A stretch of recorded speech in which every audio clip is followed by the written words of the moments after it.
let's discuss naming the notes on the fretboard. So this will not be nearly as daunting as you think it's going to be. It's really very easy. We just need to know 2 or 3 things. That is the names of the open strings. We need to know the musical alphabet and that it goes from A to G. There's no H, I, J, K, L, M, N, O, P. And every note has a sharp except for B and E. We'll also address flats as well, but for right now, we're just going to refer to sharps. So, of course, in order for us to know the names of the notes on the strings, we need to know the names of the open strings first. Okay, so before we get up to the fretboard, we have to have some sort of benchmark, which is, if we're tuning the guitar to a standard tuning, then the notes are E, A, D, G, B, E. You can remember this like Eddie ate dynamite, goodbye Eddie. That's how I used to teach all my kids. And so if we know that, then this string could be tuned to something else, but when we're saying that's the E string, or this is the A string, or the low E string, and this is the A string, what we're saying is that string is tuned open to that note. And what we mean by open is if I'm not playing any frets and I just pick that string open, that's an E.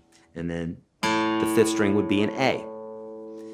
So once we have it tuned up, that's why we're calling it EAD, GBE, or Eddie ate dynamite, goodbye Eddie.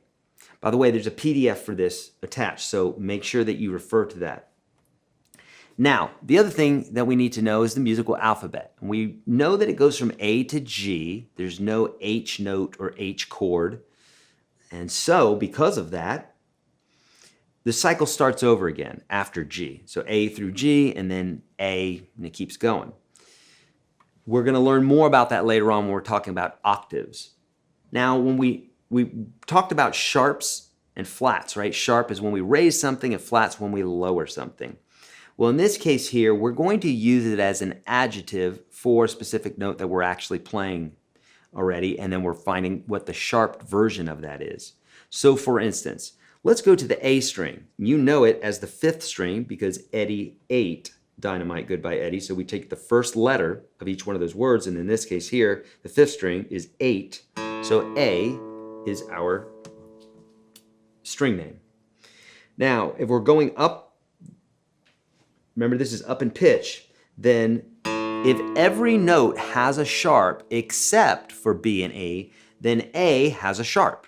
So in this case here, sharp is when we raise something. So open, the open note's A, and then when we go to the 1st fret on that string, that would be an A sharp. Now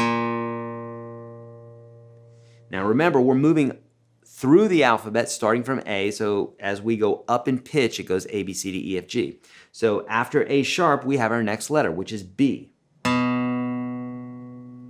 Following our rule that B and E don't have a sharp, then instead of going B sharp, we just go straight to C. B and C. Every note has a sharp except for B and E, so C has a sharp. So here's C, and then we're going to C sharp. The next letter in the alphabet's D, A, B, C, D. D has a sharp, so here we go. D sharp. A, B, C, D, E is our next note. The next note, right, we know that B and E do not have a sharp, so E goes straight to F. F has a sharp, so F sharp. A, B, C, D, E, F, G. G has a sharp. And now, after G sharp, now we're back at the beginning. Now we're back at A again. So this is called an octave right here, okay? From open to the 12th fret, we have an octave. And basically what that means is it's the same letter named note. So if this is an A, this is an A.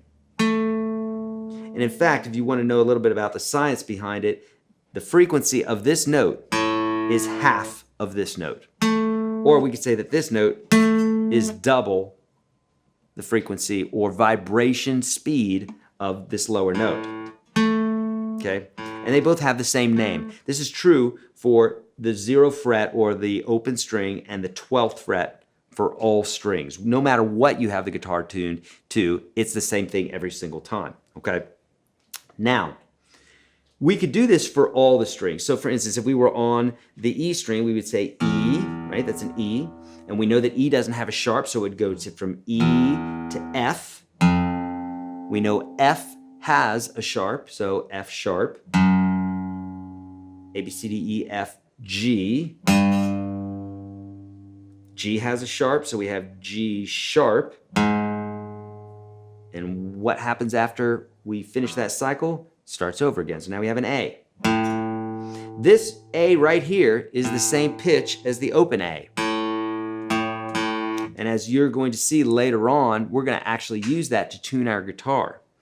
So you're going to find that notes replicate like that on the guitar. We're going to study that a lot, okay? The point of this lesson is just so we can have some sort of way to actually know the notes on the fretboard without memorizing them. Nobody memorizes them. Think about this. If I asked you to count 1 to 1,000,000, could you do that? The answer is yes, of course you could. I could too. Even though we've never done it, we know we could do it because there's a certain way to do it. We count 1 to 10, we move the decimal over, we count to 100, 1,000, 10,000, 100,000, 1,000,000. So in the same way here, no one actually memorizes the notes on the fretboard any more than what we did just now. Okay, what we did just now is we said we've got this protocol here, the open strings, and then we have a pattern. A through G, B and E don't have a sharp. And then later on, we're going to learn some other tricks to doing that quicker. Okay, what I call springboards. But right now, we just need the basics here.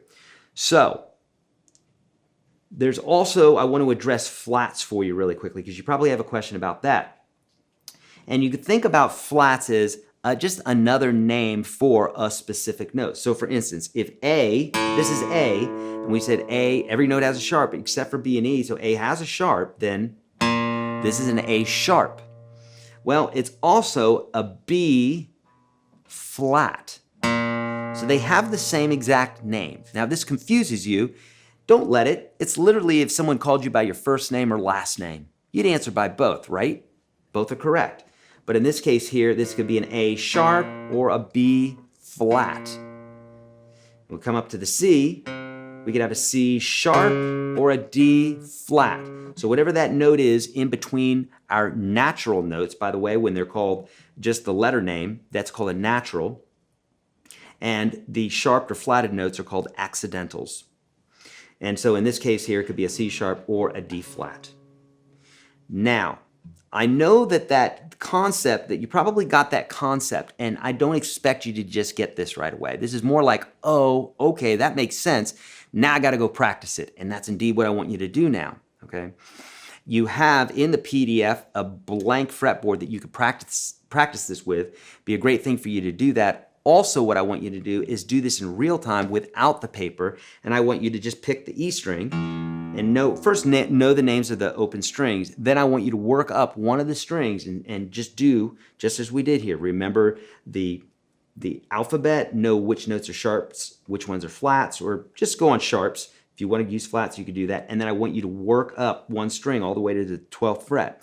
Then do it with the next string and the next string. After you just doing this for 6 strings, you're going to get the idea there. And then later on, again, I'm going to show you shortcuts so that you could be a real wizard with the fretboard and you don't have to use that method every time, but still good that you know it the long way.